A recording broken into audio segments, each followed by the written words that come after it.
Tuloy-tuloy ang balitaan dito sa News TV Live.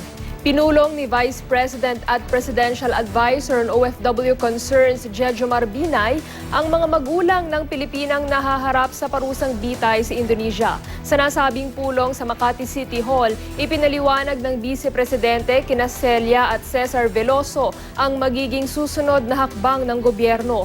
Yan ay matapos ibasura ng Korte Suprema sa Indonesia ang hiling na judicial review ni Mary Jane Veloso.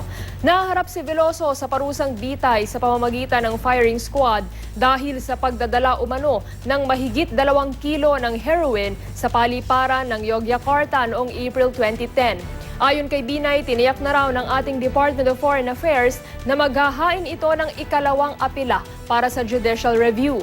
Sa nasabing pulong, muling iginiit ng ina ni Veloso na isang nagngangalang Christine ang nagbigay sa kanyang anak ng maletang naglalaman ng droga bago siya umalis. Damit lang daw ang sinabi ni Christine na laman ng maleta pero dito nakuha ang iligal na droga. Una na raw sumulat si Binay kay Indonesian Vice President Joko Widodo para pababain ang sentensya kay Veloso.